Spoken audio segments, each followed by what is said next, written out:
Welcome back to another episode of Jason's Bricks in 5, where I discuss LEGO content in videos of around 5 minutes. Well, today we are going to talk about a new set that I just got. You may have seen this in a recent haul.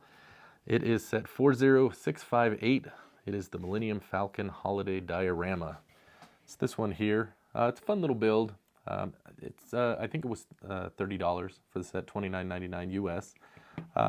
Not anything too technical or anything that took a lot of time. But I thought it was a lot of fun because this set is different than what we get as far as the regular advent calendars. It gives someone that's a Star Wars fan some additional options, I guess you might say, as far as a holiday set. And it's just kind of a fun thing. However, as I was building this, I couldn't help but think about what took place in the Star Wars universe 45 years ago tomorrow. That's right, November 17th, 1978. That is when CBS aired was the Star Wars Holiday Special. That's where we were introduced to the Wookiee Holiday of Life Day, which now every year is on November 17th. So me and my family, we do celebrate it. We have a little party. I do realize it's bad cinema, but that's kind of part of the fun of it. We have a good party, bad film, and enjoy it. So I'm not really going to talk about this set. What I'm actually going to do is show you how you can take this set and turn this into a Life Day diorama for tomorrow's festivities. So let me go ahead and show you what we need to do. So the very first thing we need to do is get rid of any references to the new Star Wars trilogy. So we're going to take out Rey, we're going to take out BB-8, and we're going to take out Finn and the Porg as well, because we want to get back to the original Star Wars trilogy. Now Chewbacca did play a key role. We're going to keep Chewbacca, but we'll probably be altering him in a minute. Next, we're going to go ahead and add a couple of figures. We don't need to make any alterations to them, but we are going to add key figures that were in the series. So we've got Han Solo. All of you are an important part of my life, pal. I'm glad I could be here. C-3PO and R2-D2. All of them are in the show. Now they're represented.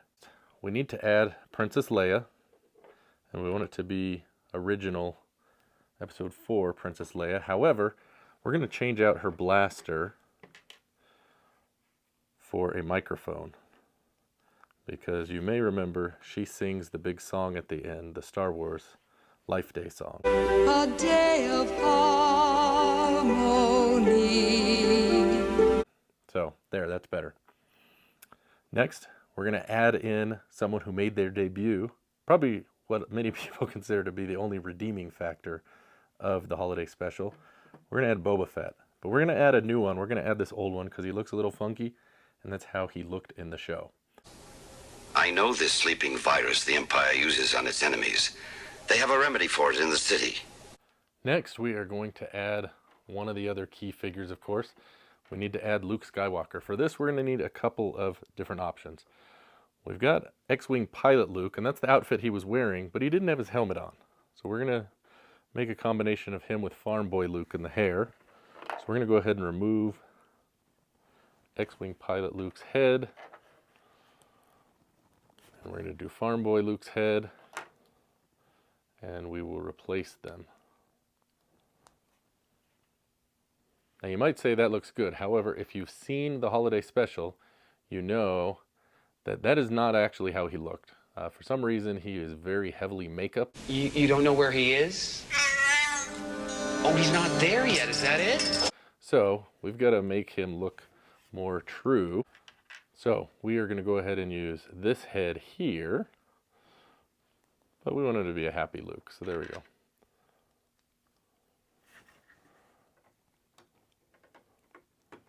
There we go. So we'll have them, we'll go right there. Now, of course, Chewbacca is key, but one of the key things is that they have to wear their red robes. At the end, we see all of the Wookiees.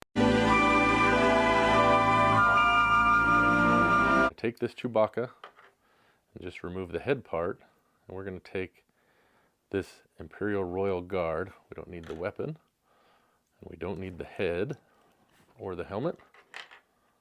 We're going to have to squeeze this on here. It is going to be a tight fit, but we should get it on there. There we go. And he's got to have that shiny orb. So we've got this metallic ball that will represent that. We will put Chewbacca right down here. Now, of course, Chewbacca's family is also in this, and we are going to represent his son, Lumpy. Got an old school Chewbacca here. We're going to use that, but you can see he's too big. So what we're going to do, we're going to take these legs off and replace them with short legs. And we've got Lumpy. Now, Lumpy has a computer or TV screen thing.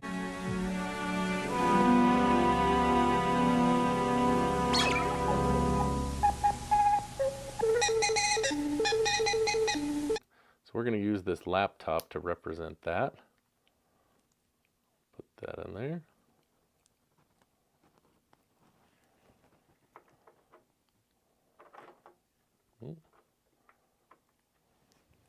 And there we go. The next key figure we're going to talk about is, of course, played by Bea Arthur. She ran the cantina in the part of the episode where they show Tatooine.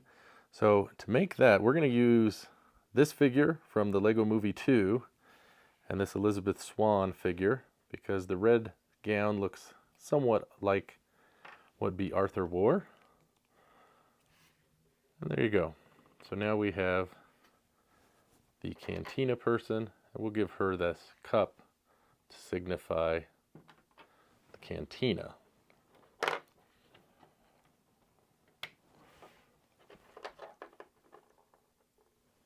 The next character we're going to display from the holiday special is the one played by Art Carney. We're going to use this figure of Grand Moff Tarkin and this minifig body to represent him. I think that's a good representation of him. And you might recall he tries to sell the pocket aquarium to an Imperial soldier. Oh, here we are. Here it is. A pocket-sized aquarium. Wonderful, isn't it? So we'll give him this pocket aquarium. And we'll put him here like he's coming into the room. So we're going to go ahead and take Lumpy and move Lumpy back here because true fans will remember the key scene early in the show where Lumpy watches the hologram circus. So we'll set that up on the table there. So we've got that. Let's go ahead and center it a little bit. Now, unfortunately, I don't have a female Wookiee, so we're just going to pretend Chewbacca's wife, Mala, is in the other room cooking the bantha rump or whatever she's doing. But we will go ahead and create, it's either Chewbacca's father or father-in-law, I'm not really sure, but he has a chair that he sits in here. It's really probably the most disturbing part of the show. So you can see, created it here. And we'll use this. Unfortunately, I don't have an older Chewbacca, but this is the best we'll do. You can't see most of his face. So it's like a VR machine. We'll put that here. And this is where he watches some really disturbing show with, I think it's Diane Carroll, and really makes parents uncomfortable when their kids are watching that part because of what's going on. So. Oh, we are excited, aren't we? There we go. So there you have it. There is our completed Life Day model. Now you too can make the perfect Life Day display just in time for the 45th anniversary tomorrow and impress all your friends when they come for your Life Day party too. So that's going to do it. Thanks for watching this episode of Jason's Bricks in 5. We'll see you next time, and happy building, and happy Life Day.